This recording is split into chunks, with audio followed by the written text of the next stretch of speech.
to surgeons of Reddit, what is the most disgusting thing you ever had to remove from someone? In Cambodia, operated this man for what I thought was a bladder stone. Turned out to be a bladder stone calcified over a coil of fourth tubing. Shoved up his urethra by Khmer Rouge 20 years earlier during torture.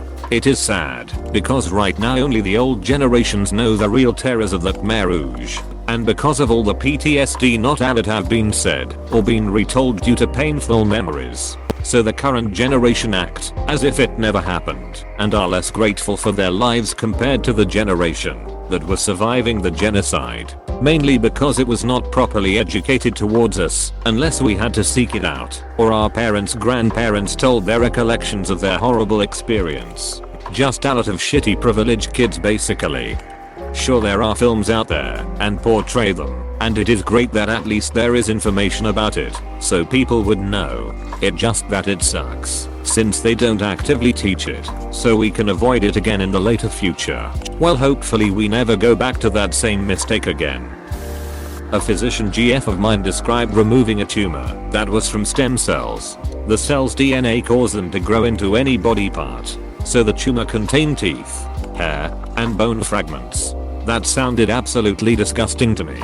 I worked in a hospital lab that had loads of these come through. On my first day there was one that had bone, teeth, muscle, hair, nails, and brain matter. The consultant was cutting it open, and I was told to shadow. The consultant asked if I wanted to touch it. I was very surprised at how soft brain matter is. I had gloves on. Abjan MD here. I'ma pull up for this one. I wasn't surgeon, but was on the team.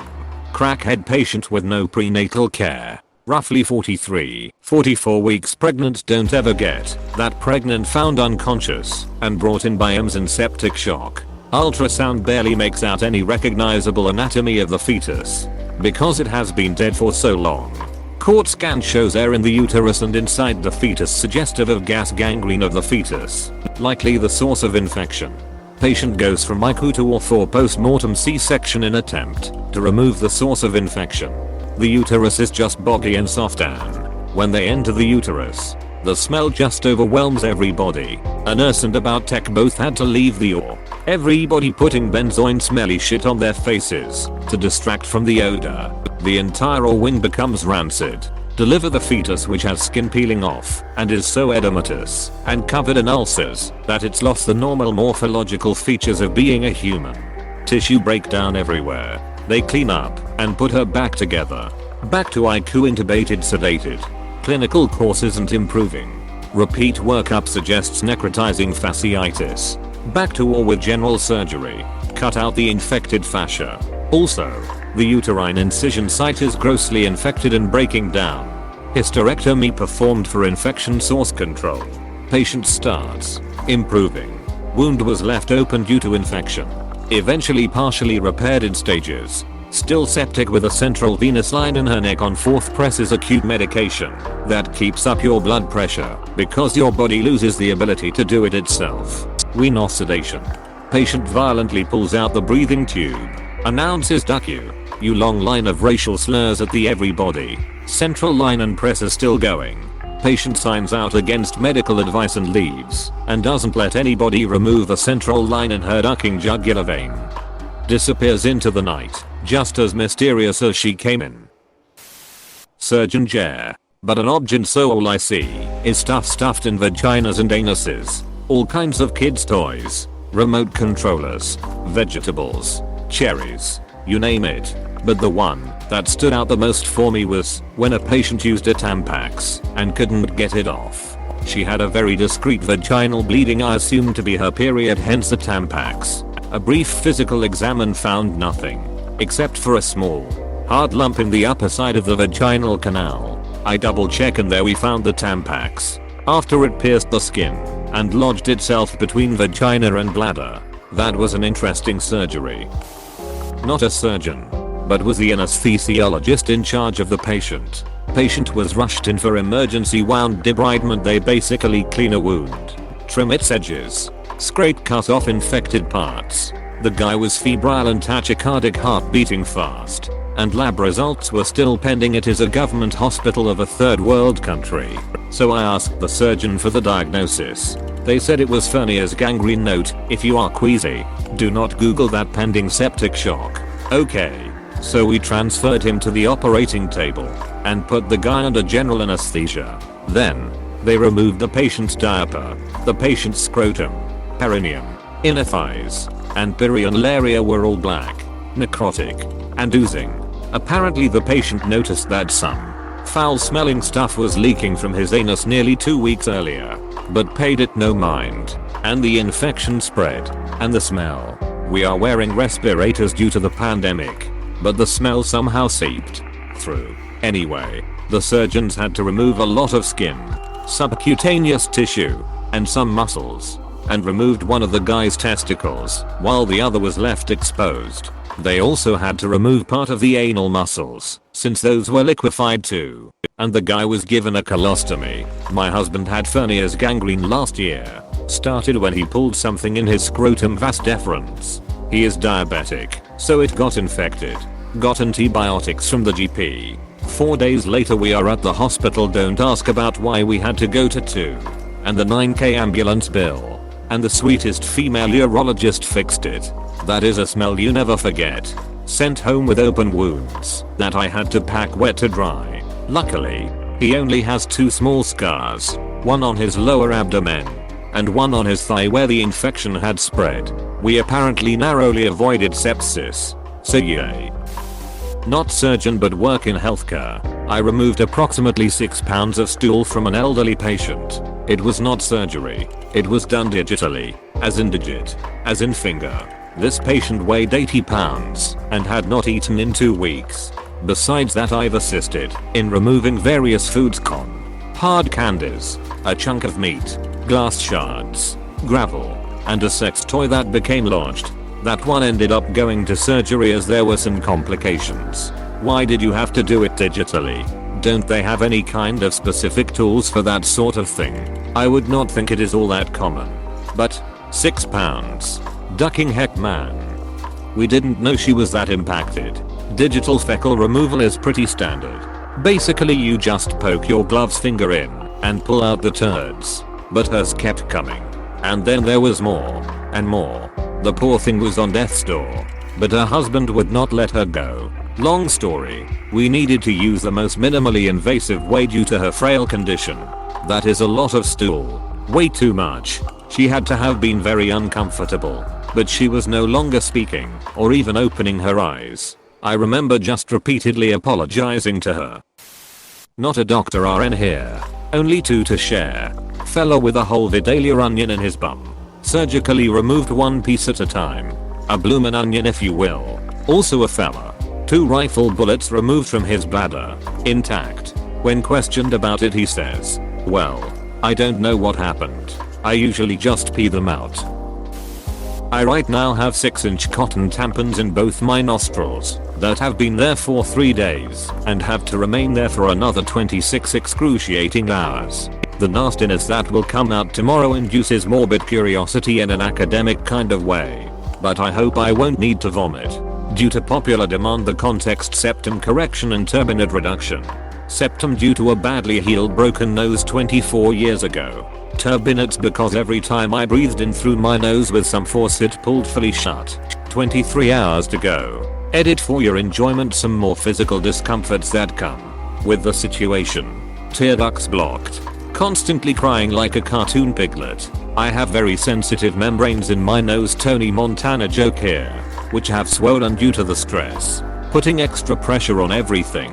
The tampons are in so far that they push the back of my throat down at the top, making the obligatory constant mouth breathing arduous.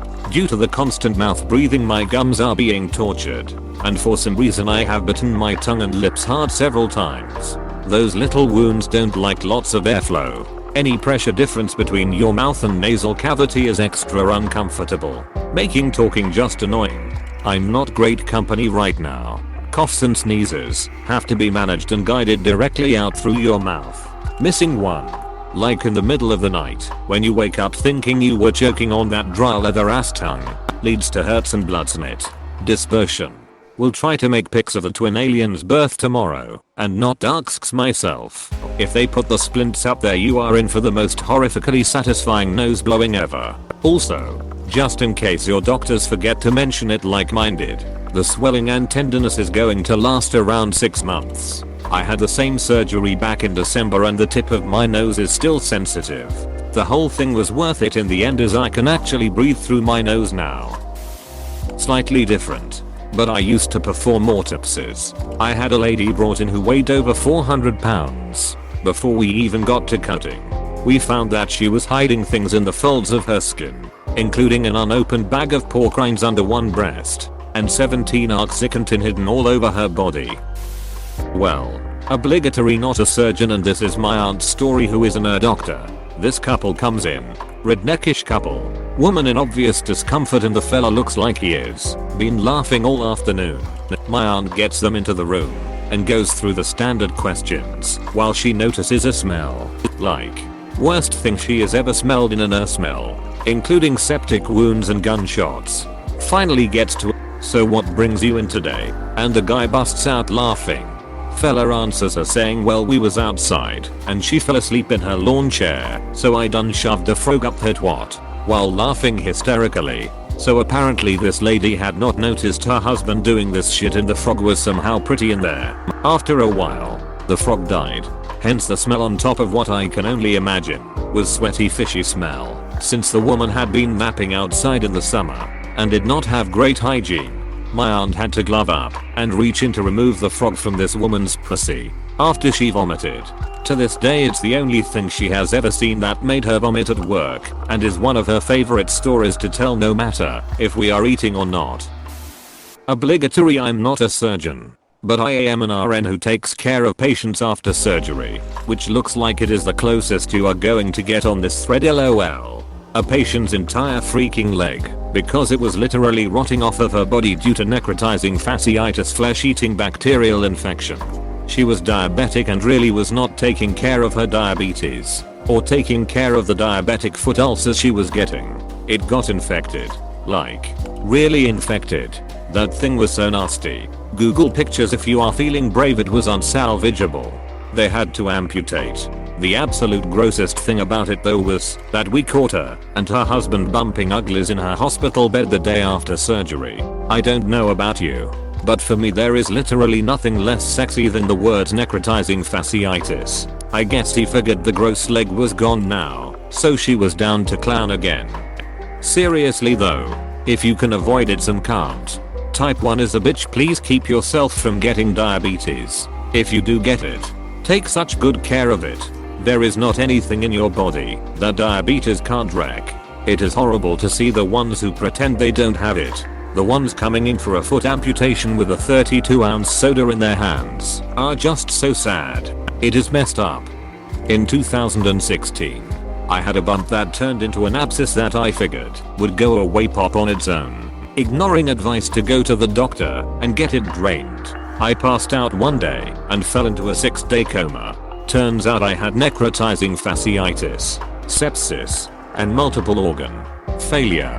While in coma I had to have 4 debridement surgeries, and the doctors actually did not think I was going to survive. It was only after my mom approved for me to be put on a drug that was still in human trials to counteract low blood pressure that I started to see improvement and actually came out of my coma. It took about 8 months of being in the hospital, a specialty nursing facility, inpatient physical rehab, and I also had to get a temporary colostomy for 6 months. It was the worst. I can't imagine wanting to do anything sexual in those circumstances. Just, also, yes, please, people, listen to your friendly Redditor nurse, and keep your diabetes in check. It can wreak so much havoc on your body. I went through almost leaving this world at age 31 because of a dang bump. Surgeon friend of mine was telling me about a huge really thick custom dildo that they had to remove from a guy's ass. Typically, all they do when you are in that situation is they reach into your ass and pull it out. But this one was so thick there was literally no way they could get their hands around it, so they had to do open surgery to remove it, cutting into his intestine. But they managed to get it out. First thing the guy asked when he woke, "Where is my dildo?" Not me, but my best friend who just happens to be sitting next to me right now. I was doing my internship, and during the EBGyn rotation we had one case that left the most experienced doctors traumatized. 16-year-old. First pregnancy, she had not had prenatal care. Goes to the ER for abdominal pain. She was in labor, and not long after she arrived, she gave birth. A massive green-brown fetid and thick mud came out of her vagina, covering the baby, who was also absolutely green and not breathing. The smell was unbearable. My attending, shocked at this sight, asked me, "Doctor, what the heck is that?" As shocked as he was, I told him, "Sir, I have no ducking idea." The pediatrician in turn took the baby and ran to the NICU. The mother was taken to the ICU, was placed in all the antibiotics available to humankind, and a ton of other drugs. BC, she was pretty much septic and with multi-organic failure. She lived long enough to let us know she had lost her parents a couple years ago and had been taken in by an uncle who sold her as a prostitute, charging extra if they didn't want to use a condom. I was transferred to another department afterwards. Seeing as how no medical procedures have been described so far, I might as well give it a go. Only disturbing because I did it myself, but due to shenanigans I ended up with a piece of gravel under my skin. Eventually it worked its way until it had grind against my knee. Obviously this was uncomfortable, so I had to get it out. Being a teenager and American, I couldn't tell my parents or go to a doctor, so I dug that ducker out with a bottle of vodka and a steak knife. 2/10 would not recommend. Thanks for watching. Consider subscribing for more videos.